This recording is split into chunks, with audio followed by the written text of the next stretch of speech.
दोस्तों good evening, नमस्कार। आप सभी का एक बार फिर से बहुत बहुत स्वागत है आप सभी के अपने ट्यूशन परीक्षा की शिक्षा में। आई होप कि आप सभी अच्छे होंगे, आपकी जो तैयारी है बढ़िया तरीके से चल रही है। तो जो बच्चे क्लास में फर्स्ट टाइम है, पहली बार नए उन सबको बताते हो हमारे साथ आपकी बीएड परीक्षा 2024 का तैयारी है रेगुलर बेसिस पर करवाते हैं। जिसे भी तैयारी पूरी करनी है, कंप्लीट करनी है, क्या कहेंगे, चैनल को सब्सक्राइब और उसके बगल जो बेल आइकन है उसको ऑन कर लेंगे, ठीक है।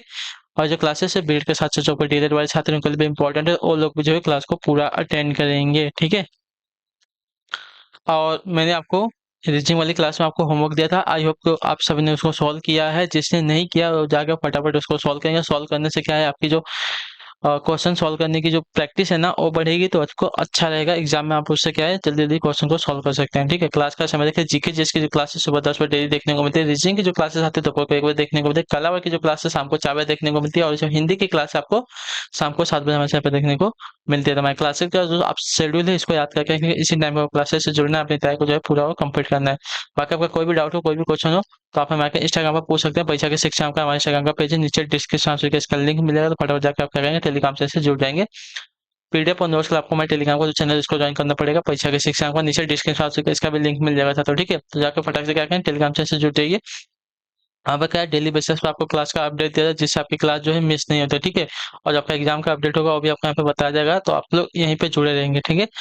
तो चलिए क्लास स्टार्ट करेंगे। स्टार्ट करने से पहले अगर आपको कला वर्ग की क्लास नहीं चाहिए, तो ये क्लासेस आपकी छोटी कर दी जाए या बंद कर दी जाए, जो भी आपका डिसीजन होगा आप लोग हमें कमेंट में बता दीजिएगा, ठीक है।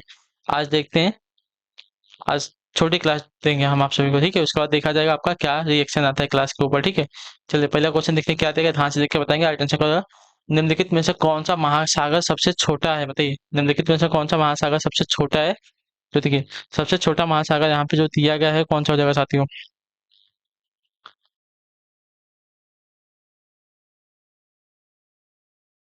बताइए।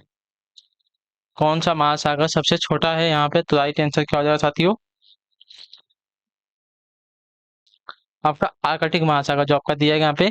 सी वाला विकल्प आपका राइट आंसर हो जाएगा, ठीक है। आर्कटिक महासागर आपका यहाँ पे सबसे छोटा महासागर है, ठीक है। क्लियर से इसके बारे में। चलिए अगले क्वेश्चन हम लोग उत्तर देंगे की कोशिश करेंगे। आपका क्या दिया है, 52 नंबर। उपनयन समारोह का समारोह से क्या तात्पर्य है। उपनयन समारोह से क्या तात्पर्य है, तो देखिए उपनयन समारोह से आपका क्या तात्पर्य हो जाएगा।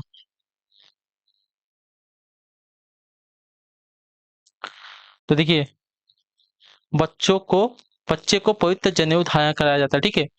जो आपका दिया गया सी वाला विकल्प आपका राइट आंसर हो जाएगा, ठीक है। उपनयन समारोह को जो है एगो पवित्र संस्कार के नाम से भी जाना जाता है। इस अवसर पर बच्चे को जो है पवित्र जनेऊ धारण कराया जाता है। प्राचीन काल में इस संस्कार के बाद जो है बच्चों को द्विज कहा जाता था, ठीक है।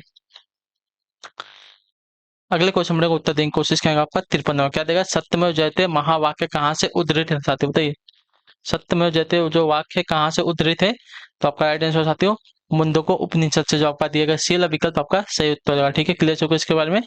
चलिए, और जो आपकी क्या बोलते हैं, ये क्लास है ना, कला वाली की क्लास, इसमें आपको देखिए टीचिंग एप्टीट्यूड वाले जो क्वेश्चन रहते हैं वो भी आते हैं, जीके के भी क्वेश्चन आते हैं, जीएस के भी क्वेश्चन। जीएस के क्वेश्चन तो उतने नहीं रहते हैं, लेकिन जीके के क्वेश्चन और आपके टीचिंग एप्टीट्यूड, शिक्षण शिक्षण वाले जो आपके क्वेश्चन होते हैं वो सभी इसमें आते हैं। तो आप लोग जो है क्लास को ये वाली अटेंड किया कीजिए, ठीक है। इसमें आपके बहुत सारे जो है मिक्स जो है क्वेश्चन आते हैं सिलेबस से, ठीक है।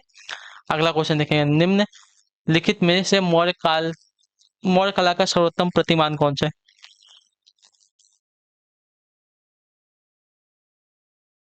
निम्नलिखित में से मौर्य कला का सर्वोत्तम प्रतिमान कौन सा है।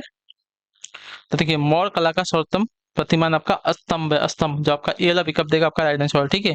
मौर्यकालीन अशोक स्तंभ प्राचीन प्रस्तर स्थापत्य कला का सबसे उत्कृष्ट उदाहरण। अशोक के स्तंभ जो है एक काष्ठ में, अर्थात एक ही पत्थर को तराश कर बनाए गए हैं, ठीक है। सारनाथ का अशोक स्तंभ जो है मौर्यकालीन स्तंभ कला का सर्वश्रेष्ठ उदाहरण है, ठीक है। अगला क्वेश्चन देखिए, 55 नंबर, ध्यान से देखिएगा, बताइएगा राइट आंसर क्या हो जाएगा आपका। क्या दिया गया है, नेपाल के राष्ट्रगान के रचयिता कौन है, बताइए। नेपाल के राष्ट्रगान के रचयिता कौन है, देखिए नेपाल के राष्ट्रगान के रचयिता की बात करें, रचना प्रदीप कुमार राय है, ठीक है। रचना प्रदीप कुमार राय जो आपका दिया गया यहाँ पे सी वाला विकल्प आपका राइट आंसर है। संयोथुंगा फुल्का नेपाल का राष्ट्रगान है जिसकी रचना आपके प्रदीप कुमार राय ने की है। ठीक है, अगले क्वेश्चन में आपको देखिए 56 नंबर क्या देगा, ध्यान से देखिएगा उत्तर है, राजनीतिक प्रजातंत्र का तात्पर्य उस जीवन विधा से है जो जीवन में संवैधानिक सैद्धांतिक रूप से उदारता, समानता और भ्रातृत्व को स्वीकारती है। यह कथन किसका है बताइए।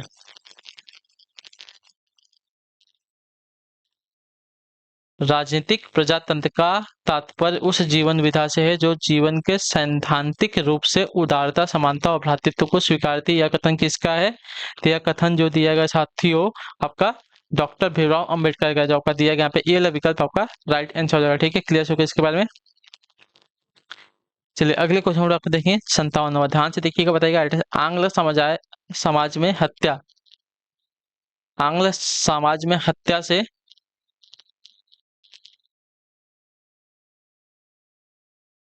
आंग्ल समाज में हत्या कब तक अपराध मानी जाती थी बताइए। आंग्ल समाज में हत्या कब तक अपराध मानी जाती थी, तो आपका राइट आंसर हो जाएगा साथियों कौन सा वाला,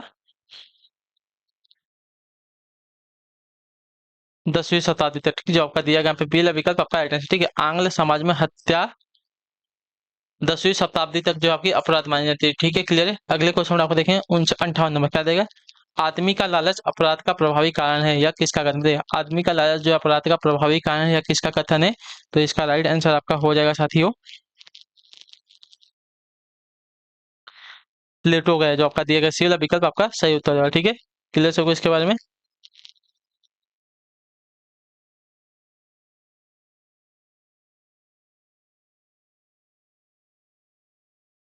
चलिए, आदमी का लालच अपराध का प्रभावी कारण है, यह कथन जो आपका देखिए प्लेटो का है। ठीक है, क्लियर हो गया इसके बारे में।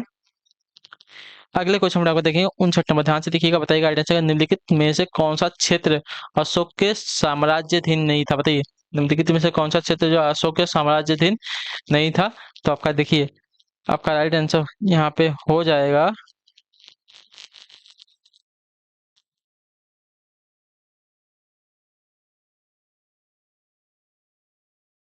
कामरूप। जो आपका डी वाला विकल्प देगा आपका राइट आंसर। ठीक है, क्लियर हो इसके बारे में। क्लियर है, कामरूप असम का पुराना नाम है, या अशोक के साम्राज्य के अधीन नहीं था। ठीक है, कश्मीर, गुजरात और कर्नाटक ये सभी जो अशोक के साम्राज्याधीन थे। ठीक है, अगले क्वेश्चन में आप बताएंगे 60 नंबर, मूल प्रवृत्ति पलायन से संबंधित संवेग कौन सा बताइए।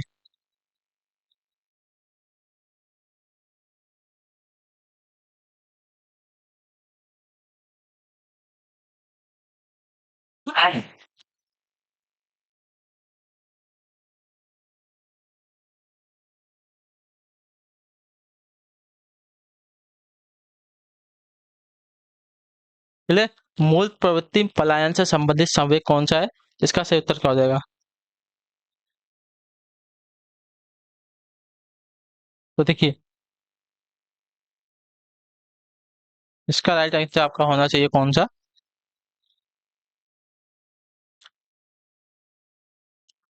भय। ठीक है, मूल प्रवृत्ति पलायन से संबंधित संवेग आपका भय है, तो जो आपका दिएगा सी वाला विकल्प आपका यहाँ पे राइट आंसर होगा। ठीक है, क्लियर होगा इसके बारे में। चलिए अगले क्वेश्चन में आपका देखेंगे 61 नंबर, ध्यान से देखिएगा, उत्तर दीजिएगा राइट आंसर का। वह नदी कौन सी है जिसका उद्गम भारत में नहीं होता है, तो वह नदी आपकी जो है साथियों सतलज नदी है। जो आपका दिएगा सी वाला विकल्प आपका सही उत्तर होगा। ठीक है, सतलज नदी का उद्गम असम का भारत में नहीं है, ये आपका इसका उद्गम जो है साथियों कहाँ पे है, तो तिब्बत में मानसरोवर के निकट राकस्थाल से होता है। ठीक है, क्लियर हो गया इसका में। सिपकिल्ला दर्रे के निकट यह हिमाचल प्रदेश में प्रवेश करती है। प्रसिद्ध भाखड़ा नागल बांध जो है आपका सतलज नदी पर ही बना हुआ है। ठीक है, अगला क्वेश्चन देखा 62 नंबर, उत्तर प्रदेश की प्रथम महिला मुख्यमंत्री कौन थी बताइए। 62 पे से उत्तर उत्तर प्रदेश की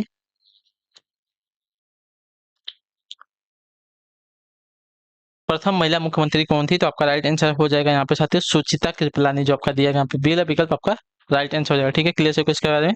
चलिए अगले क्वेश्चन में आपका देखें 63 नंबर, ध्यान से देखिएगा, बताइएगा राइट आंसर क्या हो जाएगा आपका, क्या देगा है 63 नंबर, निम्नलिखित में से कौन सा देश नींबू का सबसे बड़ा उत्पादक थे। निम्नलिखित में से कौन सा देश जो है नींबू का सबसे बड़ा उत्पादक है, तो आपका राइट आंसर यहाँ पे हो जाएगा साथियों जो दिया गया है कौन सा वाला, सी वाला विकल्प भारत। ठीक है, भारत जो है आपका नींबू का सबसे बड़ा उत्पादक देश हो जाएगा। ठीक है, अगला क्वेश्चन देखा आपका 64 नंबर, ध्यान से देखिएगा, बताइएगा सही उत्तर क्या हो जाएगा साथियों। क्या देगा, चुनाव आचार संहिता के अनुसार चुनाव के समय किसका निषेध है। तो देखिए अभी क्या है, बहुत जगह चुनाव आचार संहिता चालू है, तो आपको इसके बारे में आंसर आना चाहिए। ठीक है, चुनाव आचार संहिता के अनुसार चुनाव के समय किसका निषेध होता है।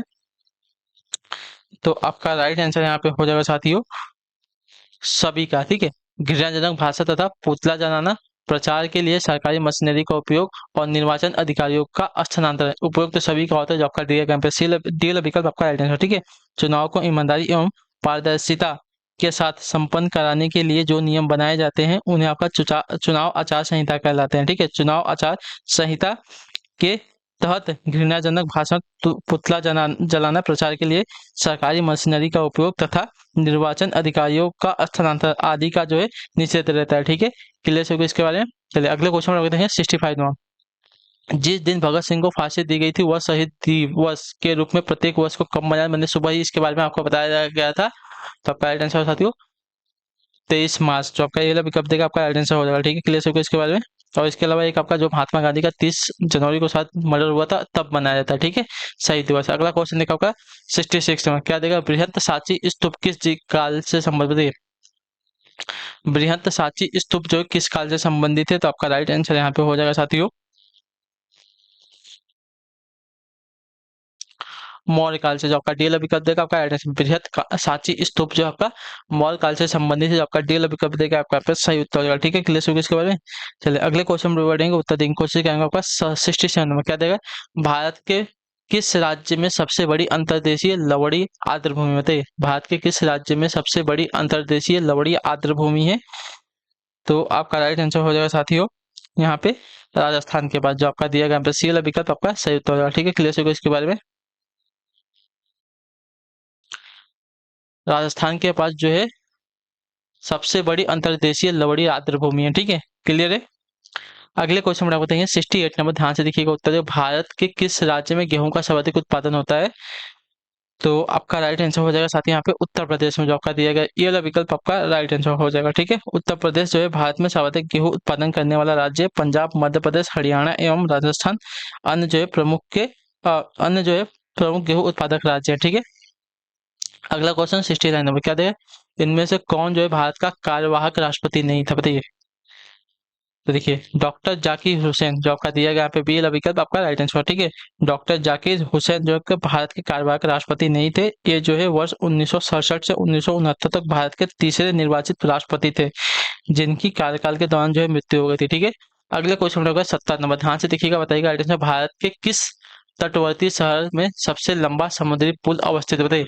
भारत के किस तटवर्ती शहर में सबसे लंबा समुद्री पुल अवस्थित है। तो आपका राइट आंसर हो जाएगा साथ यहाँ पे मुंबई शहर में। जो आपका दिया गया सी वाला विकल्प आपका राइट आंसर, मुंबई शहर में सबसे लंबा समुद्री पुल स्थित है। ठीक है, या माहिम बे पर स्थित बांद्रावली या राजीव गांधी सी लिंक के नाम से जो आपका प्रसिद्ध है। ठीक है, यह पुल अरब सागर के एक हिस्से को बांद्रा से जोड़ता है। इसकी कुल लंबाई आपकी 5600 मीटर है। ठीक है, अगला क्वेश्चन देखेंगे, आपको उत्तर देंगे 71। हरित क्रांति का लाभकारी वरदान किन विषयों और विशेष फसलों के लिए है बताइए। हरित क्रांति का लाभकारी वरदान किन विशेष फसलों के लिए है। आपका राइट आंसर गेहूं और चावल के लिए। जो आपका सी वाला विकल्प देगा आपका राइट आंसर हो जाएगा। ठीक है, क्लियर हो गया इसके बारे में। और हरित क्रांति का जनक जो आपका अ, भारत में MS स्वामीनाथन है। ठीक है, इतना याद रखिएगा।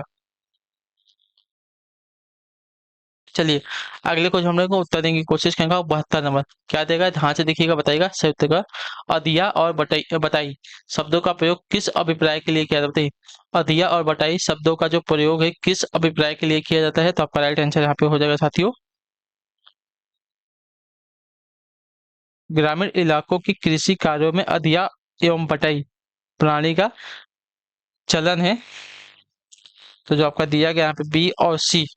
ठीक है, फसल की साझेदारी और कृषि कार्य बैठक के लिए। जो आपका दिया गया बी और सी वाला आपका यहाँ पे राइट आंसर होगा। ठीक है, यह शब्दावली साझे में की जाने वाली कृषि से संबंधित है, साथ ही कृषि जो है कार्य बैठक हेतु भी इसका प्रयोग किया जाता है। ठीक है, अगले क्वेश्चन में 73 नंबर, ध्यान से देखिएगा, बताइएगा उत्तर दीजिएगा राइट आंसर। भारत में सर्वाधिक और सबसे महत्वपूर्ण मिट्टी समूह कौन सा बताइए। भारत में सर्वाधिक और सबसे महत्वपूर्ण मिट्टी समूह कौन सा है। तो देखिए भारत में सर्वाधिक और सबसे महत्वपूर्ण मिट्टी समूह की अगर बात की जाएगी साथियों, तो जो दिया गया यहाँ पे जलोढ़ मिट्टी है, जो आपका दिया गया ये वाला विकल्प आपका राइट आंसर हो जाएगा। ठीक है, क्लियर से उर्वरता के दृष्टिकोण से अच्छी माने जाने वाली आपकी जलोढ़ मिट्टी भारत में सर्वाधिक अच्छी जो है पाई जाती है। ठीक है, तथा यह मिट्टी समूह में सबसे महत्वपूर्ण मानी जाती है। भारत में यह लगभग आपका 22% क्षेत्र में जो है पाई जाती है। ठीक है, अगला क्वेश्चन 74, भारत में ग्राम पंचायतों की संख्या क्या है बताइए। भारत में ग्राम पंचायतों की संख्या क्या है, तो देखिए भारत में ग्राम पंचायतों की संख्या लगभग आपकी 2,50,000 नहीं, 2.5 लाख मतलब कितना, कहीं कहीं से 1,000 10,000 2,50,000 है। ठीक है, तो 2.5 लाख हो गया, जो कि गैर आबादी वाले गांव से अधिक है। ठीक है, जो कि गैर आबादी वाले गांव से कितना है, अधिक है। तो जो आपका दिया गया ये वाला विकल्प आपका राइट आंसर हो जाएगा। ठीक है, क्लियर हो गया इसका है। 2.5 लाख है, भारत में ग्राम पंचायतों की संख्या कितनी है, 2.5 लाख है, जो कि गैर आबादी वाले गाँव से अधिक होती है। ठीक है, 75 नंबर क्या देगा, उत्तर प्रदेश के किस भूभाग में वार्षिक वर्षा सर्वाधिक होती है। तो देखिए आपका राइट आंसर उत्तर प्रदेश के पश्चिमी क्षेत्र के तराई इलाके में जो आपका वार्षिक वर्षा वर्षा जो आपकी अधिक होती है। ठीक है, तो जो आपका दिया गया यहाँ पे कौन सा वाला, तराई इलाकों में। ठीक है, जो आपका दिया गया बी वाला विकल्प आपका राइट आंसर होगा। उत्तर प्रदेश के पश्चिमी क्षेत्र के तराई इलाकों में सर्वाधिक वर्षा होती है। यहाँ की जलवायु आपकी आर्द्र उष्णकटिबंधीय है। ठीक है, अगले क्वेश्चन में होगा 76 में, ध्यान से देखिएगा, बताइएगा राइट आंसर। यदि पंचायत भंग होती है तो किस अवधि के अंदर चुनाव होंगे, बताइए यदि पंचायत भंग होती है तो किस अवधि के अंदर चुनाव होंगे। तो देखिए यदि पंचायत भंग होती है तो आपका राइट आंसर साथियों 6 माह के अंदर जो आपके चुनाव होंगे। ठीक है, यदि ग्राम पंचायत या कोई भी पंचायत भंग हो जाती है तो किसी भी परिस्थिति में 6 महीने के भीतर जो है चुनाव हो जाना चाहिए। ठीक है, अगला क्वेश्चन 77 नंबर, चार्ल्स कुले के अनुसार प्राथमिक समूह का उदाहरण नहीं है, बताइए चार्ल्स कुले के अनुसार प्राथमिक समूह का उदाहरण नहीं है क्या। तो देखिए चार्ल्स कुले के अनुसार संबंधों की निकटता को जो है व्यक्त करने वाले समूहों को जो है प्राथमिक समूह कहते हैं। ठीक है, जैसे कि परिवार, बच्चों का खेल समूह, अस्थायी पड़ोस आदि। जबकि राजनीतिक दल जो है प्राथमिक समूह के अंतर्गत नहीं आते हैं, या जबकि द्वितीयक समूह के उदाहरण हैं। ठीक है, तो जबकि दिया गया राजनीतिक दल आपका यहाँ पे राइट आंसर है। अगले क्वेश्चन का उत्तर देने की कोशिश करेंगे। 78 नंबर क्या देगा, इनमें से कौन सी विशेषता जो है बाह्य समूह की नहीं है। ठीक है, इनमें से कौन सी विशेषता जो आपकी बाह्य समूह की नहीं है साथियों, इसका सही उत्तर क्या हो जाएगा। तो देखिए बाह्य समूह की विशेषता अगर देखने जाएंगे साथियों, तो देखिए बाह्य समूह के अंतर्गत सदस्यों के प्रति त्याग की भावना नहीं पाई जाती है, बल्कि त्याग की औपचारिकता मात्रा पाई जाती है। त्याग की भावना जो है अंतर समूह की विशेषता होती है। ठीक है, तो जो आपका दिया गया यहाँ पे क्या दिया गया है, समूहों के सदस्यों के प्रति त्याग की भावना जो है आपकी बाह्य समूह की विशेषता नहीं है। तो जो आपका दिया गया यहाँ पे डी विकल्प आपका राइट आंसर है। ठीक है, बाकी संबंधों में दूरी, सुख दुख का बाह्य रूप और हम की भावना का अभाव। ठीक है, ये सभी आपकी बाह्य समूह की विशेषता है। ठीक है, देखिए समूह के सदस्यों के प्रति त्याग की भावना आपकी बाह्य समूह की विशेषता नहीं है। ठीक है, अगला क्वेश्चन आपको देंगे 79 में कहते हैं इनमें से कौन सा सामाजिक वर्ग को नहीं करता, बताइए इनमें से कौन सा सामाजिक वर्ग को परिभाषित नहीं करता है। तो आपका राइट आंसर यहाँ पे हो जाए सामाजिक वर्ग और जाति जो है शांति में स्पष्ट अंतर है। ठीक है, तो ब्राह्मण वर्ग। ठीक है, ब्राह्मण वर्ग जो आपका सामाजिक वर्ग को परिभाषित नहीं करता है, तो जो आपका दिएगा सी वाला विकल्प आपका यहाँ पे राइट आंसर। बाकी मध्यम वर्ग, कृषक वर्ग और निम्न वर्ग ये जो आपके सामाजिक वर्ग को परिभाषित करते हैं। ठीक है, क्लियर है इसके बारे में।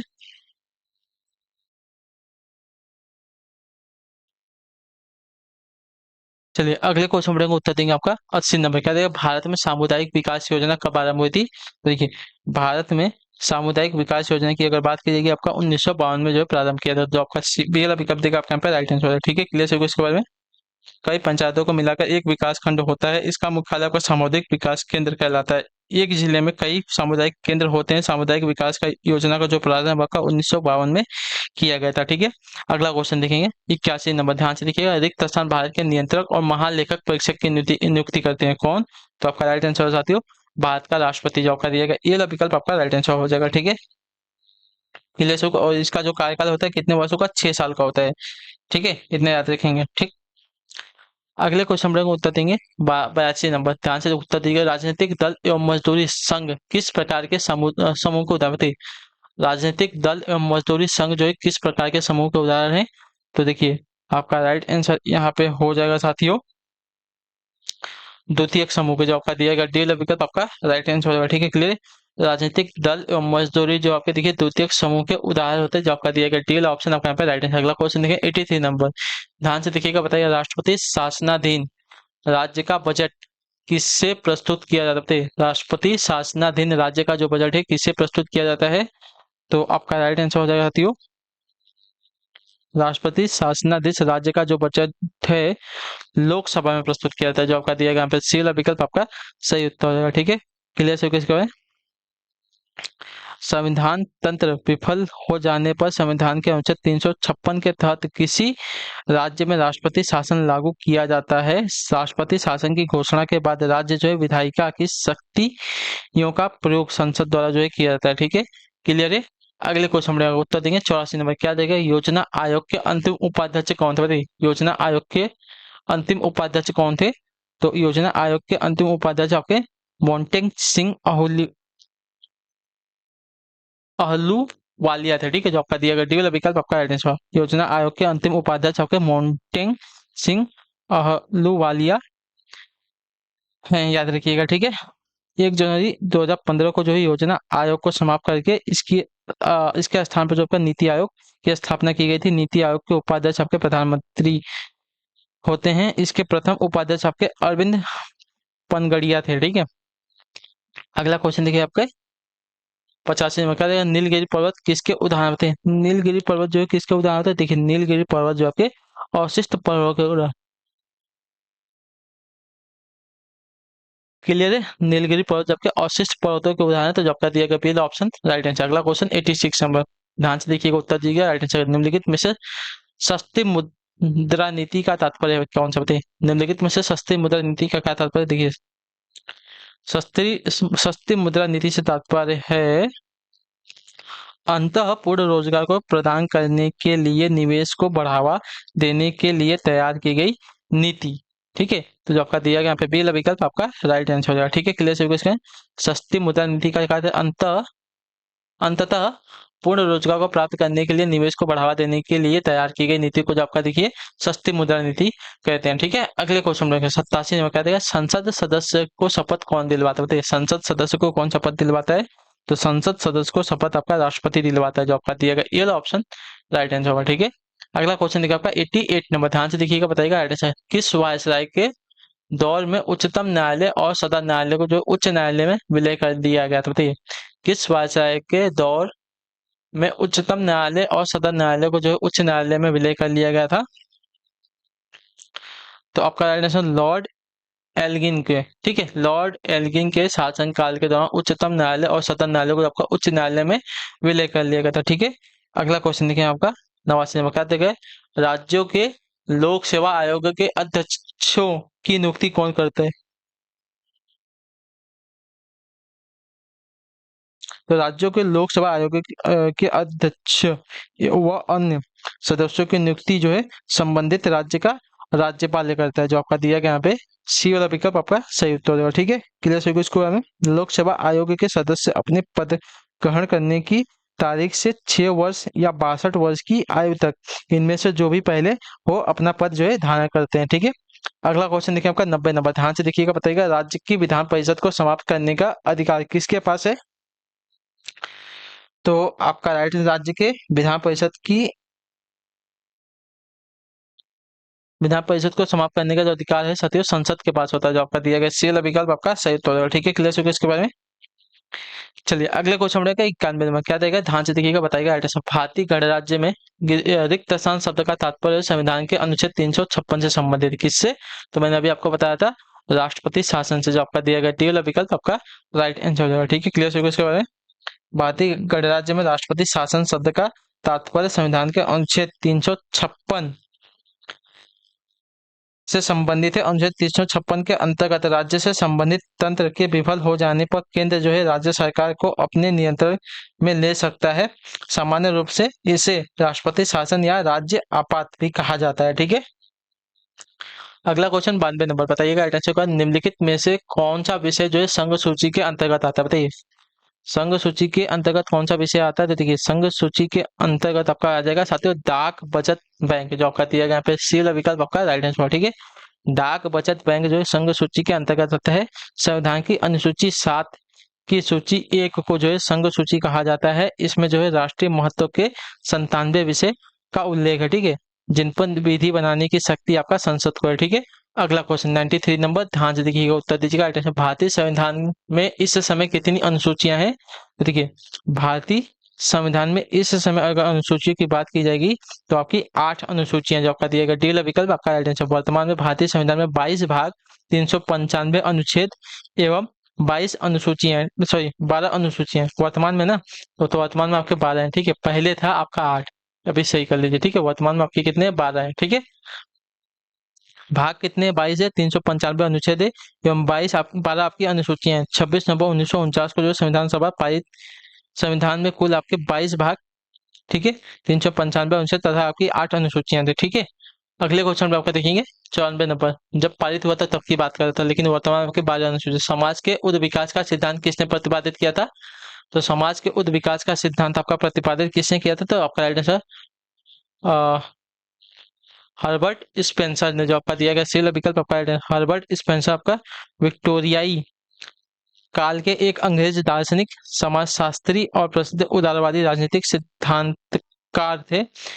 समाज के उद विकास का सिद्धांत इन्होंने प्रतिपादित किया था, ठीक है। क्लियर हो गया इसके बारे में, हर्बर्ट स्पेंसर ने, ठीक है। अगले क्वेश्चन में आपका देखेंगे 95 क्या देगा, शारदा एक्ट किसको रोकने के लिए पारित हुआ था? तो शारदा एक्ट की बात की जाएगी साथियों, आपका पारित हुआ था साथियों